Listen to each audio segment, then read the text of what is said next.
ANMR ನ್ಯೂಸ್ಗೆ ಸ್ವಾಗತ. ಪರಿಸರ ಮಿತ್ರ ಪ್ರಶಸ್ತಿ ಪಡೆದ ಶಾಲೆಗಳು. ಚಿಂತಾಮಣಿ ತಾಲೂಕಿನ ಕೈವಾರ ಹೋಬಳಿಯ 2 ಶಾಲೆಗಳು ಈ ಬಾರಿ 2018-19ನೇ ಸಾಲಿನ ಪರಿಸರ ಮಿತ್ರ ಶಾಲೆ ಪ್ರಶಸ್ತಿಯನ್ನು ಪಡೆದುಕೊಂಡಿದೆ. ತಾಲೂಕಿನ ಕೆಂದನಹಳ್ಳಿ ಸರ್ಕಾರಿ ಪ್ರಾಥಮಿಕ ಶಾಲೆ ಮತ್ತು ಕೈವಾರದ KPS ಶಾಲೆ ಪಡೆದುಕೊಂಡಿದ್ದು, 2020ರ ಜನವರಿ 2ರಂದು ಚಿಕ್ಕಬಳ್ಳಾಪುರ ನಗರದ ಅಂಬೇಡ್ಕರ್ ಭವನದಲ್ಲಿ ನಡೆಯುವ ಕಾರ್ಯಕ್ರಮದಲ್ಲಿ ಪ್ರಶಸ್ತಿಗಳನ್ನು ಪ್ರದಾನ ಮಾಡಲಿದ್ದಾರೆಂದು ಕೆಂದನಹಳ್ಳಿ ಶಾಲೆಯ ಮುಖ್ಯ ಶಿಕ್ಷಕರು ಪ್ರಕಟಣೆಯಲ್ಲಿ ತಿಳಿಸಿದ್ದಾರೆ.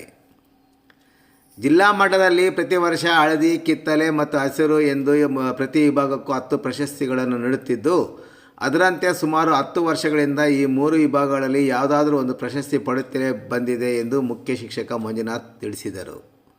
ಬೆಂಗಳೂರು ವಿಭಾಗೀಯ ಮಟ್ಟದಲ್ಲೂ ಪ್ರಥಮ ಸ್ಥಾನ ಪಡೆದಿದೆ.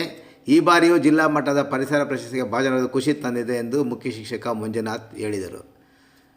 ಪರಿಸರ ಪ್ರಶಸ್ತಿ ಪಡೆಯಲು ಶಾಲಾ ವಿದ್ಯಾರ್ಥಿಗಳು, ಶಿಕ್ಷಕರು, ಶಾಲಾ ಅಭಿವೃದ್ಧಿ ಸಮಿತಿ ಅಧ್ಯಕ್ಷರು, ಸದಸ್ಯರು, ದಾನಿಗಳು, ಶಾಲಾ ಉತ್ತಮ ಪರಿಸರ ನಿರ್ಮಾಣಕ್ಕೆ ಸಹಕಾರ ನೀಡಿದ ಎಲ್ಲರಿಗೂ 2 ಶಾಲೆಯ ಮುಖ್ಯ ಶಿಕ್ಷಕರು ಕೃತಜ್ಞತೆಯನ್ನು ಸಹ ಸಲ್ಲಿಸಿದ್ದಾರೆ.